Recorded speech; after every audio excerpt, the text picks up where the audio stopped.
দিন বিজয়ের প্রত্যয়দীপ্ত কাফেলা, প্রিয় সংগঠন বাংলাদেশ ইসলামী ছাত্র শিবিরের বদর দিবসের আলোচনা সভায় আজকে উপস্থিত সম্মানিত প্রধান অতিথি, গণমানুষের সংগঠন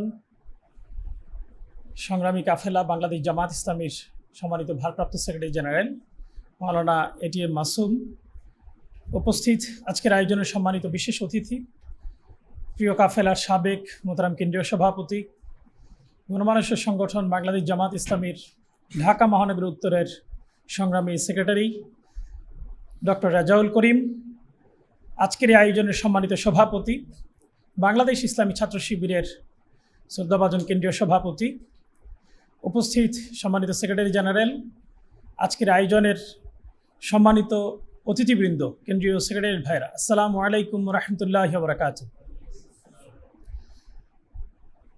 আজকে রমজানের অর্ধেক শেষ হয়ে 17তম দিবসে এসে বিশেষভাবে আমরা যে দিবসটি স্মরণ করছি, বদরের সেই দিবসে আমরা আল্লাহর কাছে প্রার্থনা করি, হে আল্লাহ, বদরে যেই পরিবেশে তুমি মুসলমানদেরকে বিজয় দান করেছিলে, আমরা বিশ্বাস করি আল্লাহ রসুলের সাহাবীদের মতো সেই ঈমান আমাদের মধ্যে নেই। তবে এটাও বিশ্বাস করি তুমি চাইলে তোমার বিশেষ রহমতের দ্বারা আচ্ছাদিত রেখে প্রিয় কাফেলার সম্মানিত আমিরে জামাত সহ যারা কারাগারে রয়েছেন, বদরের প্রান্তরে যেভাবে বিজয় দিয়েছিলে, মোহতারাম দায়িত্বশীলদেরকে তুমি সেভাবে মুক্তি দান করতে পারো। সুতরাং তোমার কাছে আবেদন, হে আল্লাহ, তুমি তাদেরকে দ্রুতই বদরের মতো বিজয়ের মাধ্যমে আমাদের মাঝে আবার ফিরিয়ে দাও। সম্মানিত উপস্থিতি, বদর ইসলামী আন্দোলনের জন্যে পরীক্ষার প্রথম ক্ষেত্রফল, যেখানে মুসলমানরা তার ঈমানের পরীক্ষায় উত্তীর্ণ হয়েছিল।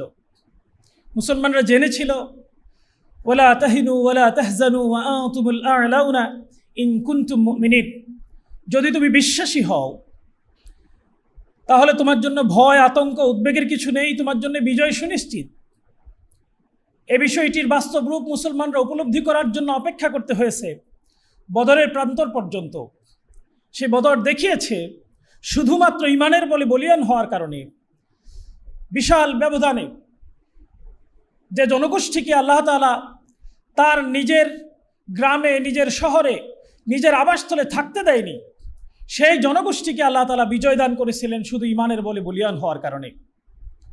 বদর আমাদেরকে স্মরণ করিয়ে দেয়, আমাদেরকে শিক্ষা নেওয়ার জন্য তাগাদা দেয় আল্লাহর ওপর ভরসার। সেখানে যদি বৈষয়িক বা জাগতিক উপায়করণের দিকে তাকানো হয় তাহলে স্পষ্টতই উপলব্ধি হয় কোনো দিক থেকে মুসলমানদের বিজয় উপযোগী কোনো সামর্থ্য সত্যিকার অর্থে সেখানে ছিল না।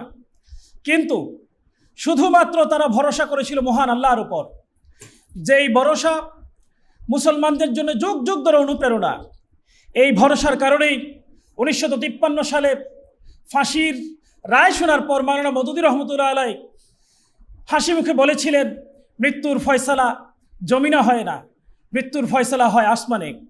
1954 সালে শহীদ আব্দুল কাদের আওদা প্রধান বিচারপতির পদ ছেড়ে দিয়ে দুনিয়ার বিচারে ক্ষতিগ্রস্তের কাতারে দাঁড়িয়ে মুসলমানদের পক্ষে, দ্বীনি আন্দোলনের ভাইদের পক্ষে শাহাদাতের নজরানা পেশ করেছিলেন। সেই একই রূপ ধরে সৈয়দ কুতুব শহীদ ফাঁসির মুহূর্তে দাঁড়িয়ে মহান রবকে স্মরণ করে বলেছিলেন, আমি তো চাই আমার মহান রবের কাছে সেই অবস্থায় যেতে যে আমার রব আল্লাহ তাআলা আমার প্রতি সন্তুষ্ট হন, আমি আমার রবের প্রতি সন্তুষ্ট হই। এই বদরের প্রান্তর আমাদেরকে শেখায় আমরা সাহসিকতা প্রদর্শন করব। কিয়ামত পর্যন্ত মুসলমানদের যত বিজয়ের সাহস, চেতনার সাহস, অনুভূতির সাহস, বিশ্বাসের সাহস, সকল সাহসের উৎস হলো বদর প্রান্তর। এই সাহসের উপর ভর করে 80 বছর বয়সে হযরত আইয়ুব আনসারী রাদিয়াল্লাহু তাআলা আনহু কনস্টান্টিনোপল বিজয়ের সেই আশা ব্যক্ত করেছিলেন। তিনি বলেছিলেন, যদি বিজয়ের আগ মুহূর্ত পর্যন্ত আমি কনস্টান্টিনোপলের প্রান্তরে পৌঁছতে না পারি তাহলে আমার লাশটুকু কনস্টান্টিনোপল অর্থাৎ ইস্তাম্বুলের দেয়াল ঘেঁষে যেন দাফন করা হয়, আমি বিজয়ের স্বাদ কবর থেকে গ্রহণ করতে চাই। সত্যি সত্যি তার লাশকে সেই ঠিক মারমারা সাগরের প্রান্তরে কনস্টান্টিনোপলের শুরুতেই দাফন করে দেওয়া হয়েছিল। সেই সাহসের উৎস ছিল বদরের প্রান্তর। তারিক বিন জিয়াদের স্পেন বিজয়ের উৎস ছিল বদরের প্রান্তর। মাত্র 18 বছর বয়সে মোহাম্মদ বিন কাসিমের যে বিজয়, সিন্ধি বিজয়ের উৎস ছিল বদরের প্রান্তর। বদরের প্রান্তর আমাদেরকে শেখায় জান্নাতের নেশা।